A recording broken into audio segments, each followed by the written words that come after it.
morning, Ellie and Indy. Today, I'm going to read you this story called Smudge. And do you know that it was one of your mummy's and Tori's favourite stories? Are you ready?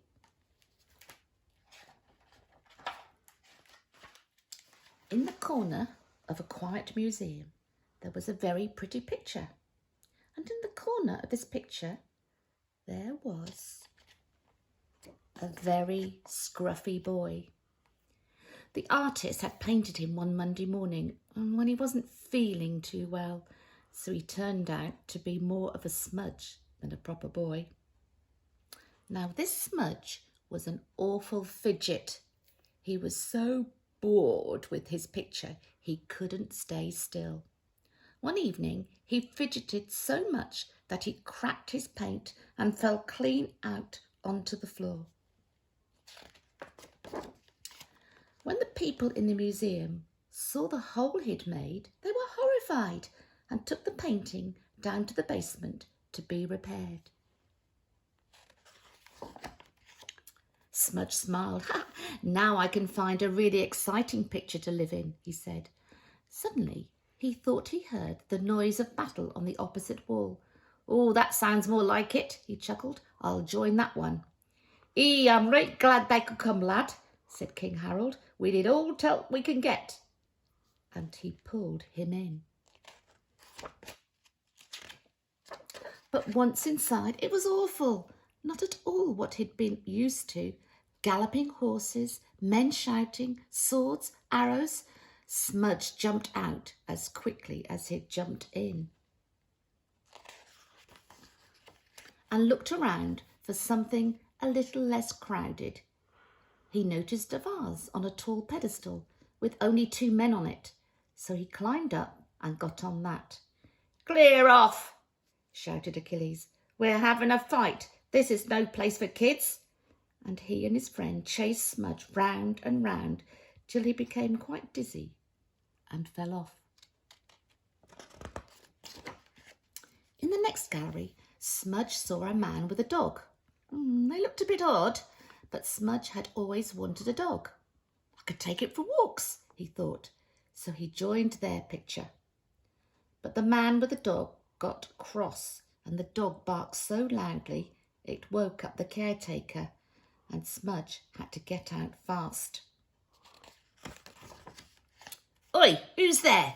Shouted the caretaker. Who's mucking about with my exhibits? Smudge dived into the nearest hiding place and kept quiet until the man went away.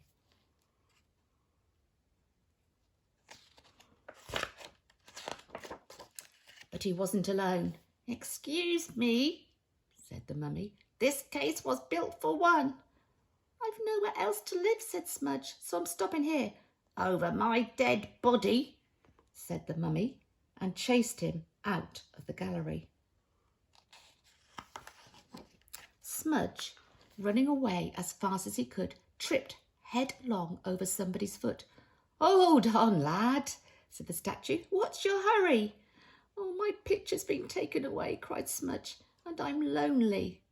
Oh, sounds as if you could do with some friends of your own age, said the statue. Come on, I know just the place. He took Smudge to a large painting. There you are, he said. They're a good bunch. Get in with that lot. Oh, I've always wanted to fly, thought Smudge.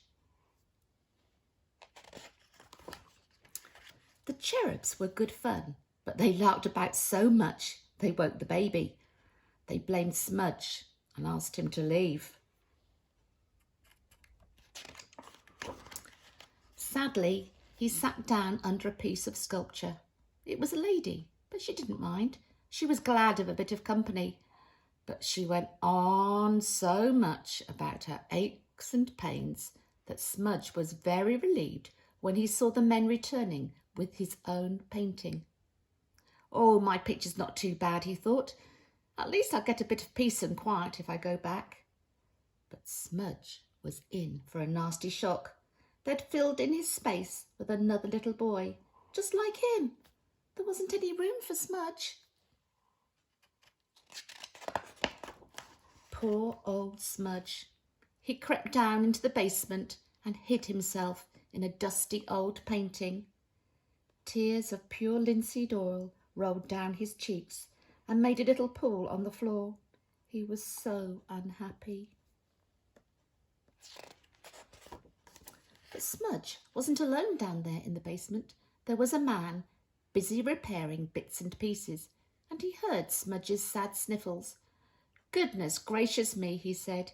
"You don't belong in that old picture." I know, sobbed Smudge, and he told him all about his adventures.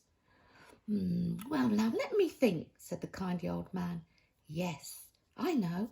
I've got just the home for you. Come along with me." And sure enough, he had. So, if you are ever in an art gallery and you pass a picture full of people, stop and have a closer look.